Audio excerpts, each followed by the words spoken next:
Hey friends, it's Tracy. I am back again with more Christmas in July crafts to share with you. My flip-flop Santa, my cheesy Christmas lights, and my upbeat beach music is back again to share some of my Christmas crafts with you. All right, guys, let's go ahead and get started, and I will share what I have for you.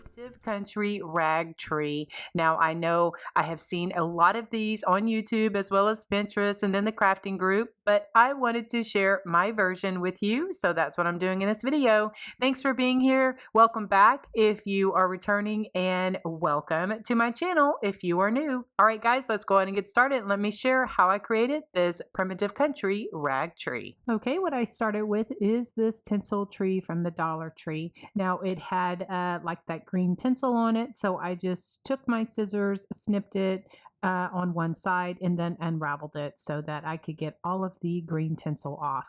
And once that's all pulled off, then I'm left with this form. It's a plastic form, so I don't want to bend it too much because it may either bend or break, but that's what I'm left with. Now, there's quite a bit of space in between, like the bottom row into the second row, and then to the top row. And so what I decided to kind of close that up a bit and to give me something else that I can attach my fabric on, I have this green wire. It's very pliable. I've had this in my stash. I think I got this at Craft Outlet. But I've seen something similar to this at Dollar Tree. Anyway, so what I'm going to do is I'm just going to bend it around and just, attach it so that it gives me an extra like wire to put on my fabric. These are the two fabrics that I'm using, this homespun fabric, and then I had some muslin fabric. I probably got this at Hobby Lobby or something like that. Anyway, I just ripped just sections of these, and then I cut them down to like maybe 9 or 10 inches. I just used my pinking shears. Well, those are what I'm going to use to cut off the excess of the ribbon once I put it on my tree like this. Anyway, so what I did is I just tied little knots on there. And at first, what I did is I wrapped just a piece of the homespun fabric around the bottom ring. And honestly, once I got the fabric on there, my little fabric bows, you didn't even really see it, but it just made me feel better by having that on there. And so now let me show you how I put my ribbon on. And what I'm showing you here is I had put that wire on there, and that's what I tied my ribbon tails, but you can kind of see I'm showing you here with an extra one that I had.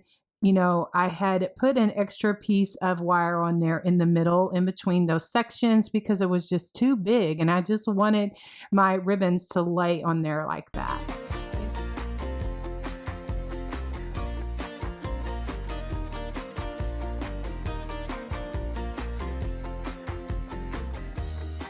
So here I'm showing you here, my muslin fabric seems to be a little bit wider, probably about 1/2 inch. So I folded it in half just like that. I went just over that little piece right there, pulled it, and then I took both pieces of the fabric through the opening of the fabric, just pulled it just like that. And then I just pulled a little knot like that. And that's what I did all the way around until I got as many of these on there. And probably I put between 4 and 5, probably, on the larger part of the tree, I put probably 5. And then when I got to the top of the tree, I got a little less. And so then this is where I use my pinking shears just to trim off everything so that everything looks even.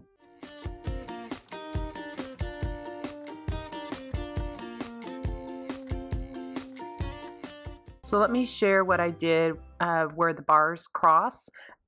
And what I did is I took the next ribbon and I folded it over that bar where it kind of,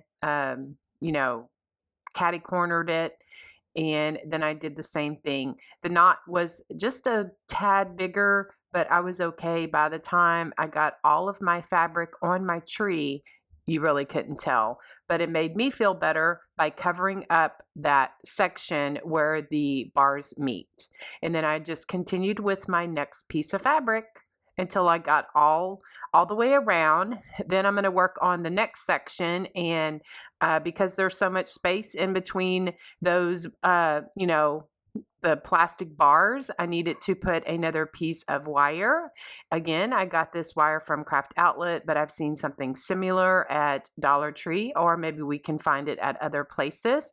Anyway, so I just wrapped it around the tree and made it taunt, or made it where it would not slide down. There are some small notches or some small grooves in this plastic tree. I guess that's how they kept the tinsel on there, so it worked great for my wire.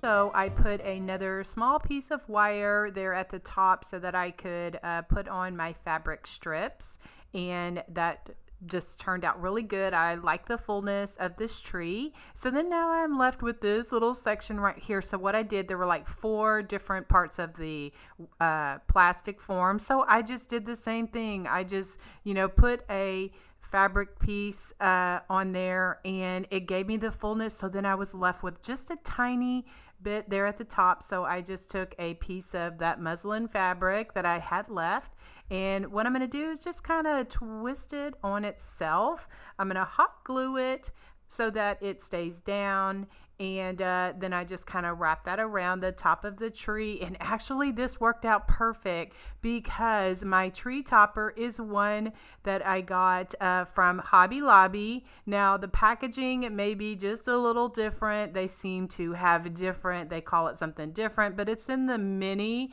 ornament or the mini tree section there at Hobby Lobby, and I've seen them for several years. But it's perfect for my little primitive country crafts that I love to do with you all.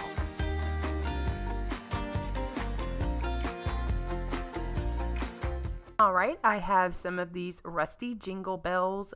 Now, I rusted my own jingle bells using the method that my sweet friend Linda from FaithChick777 shared on her channel. I will have a link in the description box below if you would like to find out how to rust metals. I just used her technique and it worked out perfect.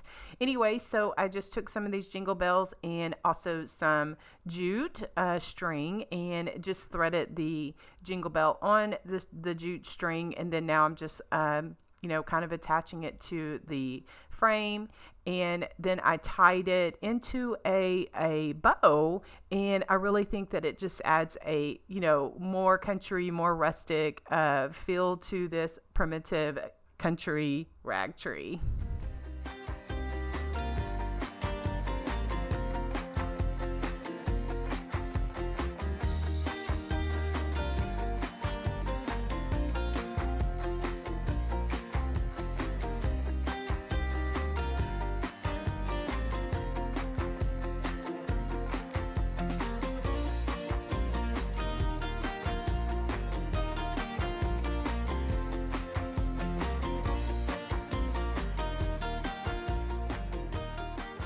For this project, I'm sharing how I make my rustic Christmas trees. This turned out so nice, and I am just can't wait to decorate my home with it this year.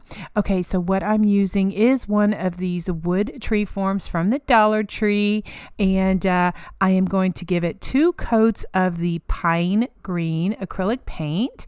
And like I said, I gave it 2 coats, but it's really okay if it doesn't completely cover it because it's rustic. And so I just kind of, just went with it. For the bottom, for the stem, I'm using this milk chocolate paint. So I gave the trunk of the tree 2 coats of that. And then to add a more rustic, I just took my sanding block that I get these at the Dollar Tree and just sanded the whole tree. And then also I wanted to mention I'm making this where it's 2-sided. I am doing the same thing on both sides. So I painted both sides the same way with the pine green color paint and the brown for the trunk of the tree.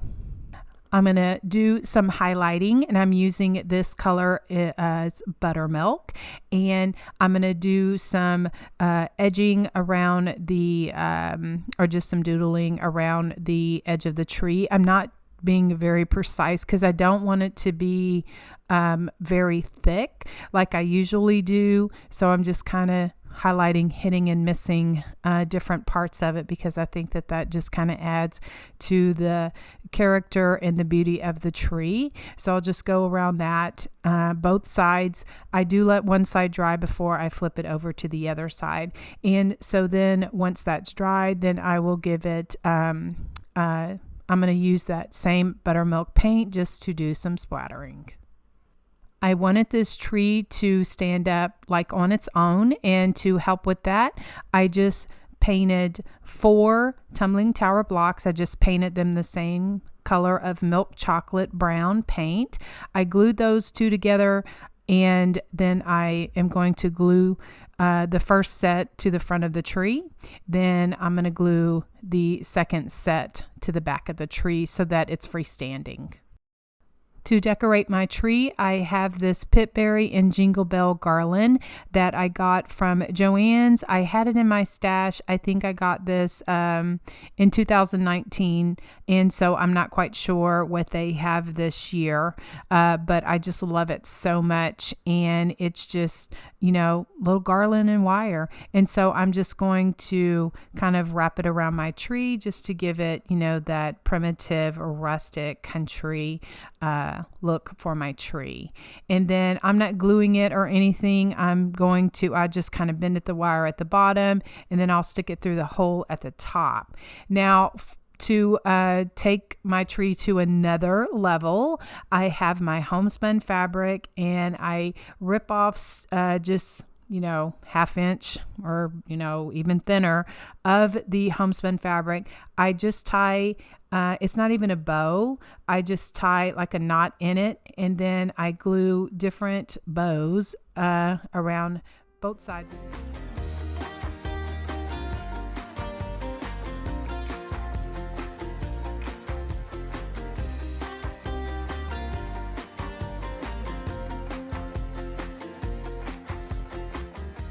I decided on some raffia for a bow. I thought about putting a rusty star on there, but since it had the hole in it, I was like, yeah, it's perfect to tie a raffia bow in there. And so the raffia that I use, I get at Walmart in the craft section. I love that raffia. It's just very pliable, like very thin, and it's a very easy to work with that I have found. Anyway, so I just tie a bow there, and then I'll just cut off, the long tail so that it looks nice. And so I just love the way that this rustic Christmas tree turned out. I know I will be making more because this is totally, guys, this is country Christmas to me, and this is how I decorate my home. Okay, guys, here are more videos for you to watch in this Christmas in July series, as well as other videos that I have on my channel. If you click on my little picture, that will allow you to subscribe to my channel, and we can become great friends. Thanks for watching, guys. We will see you in the next video.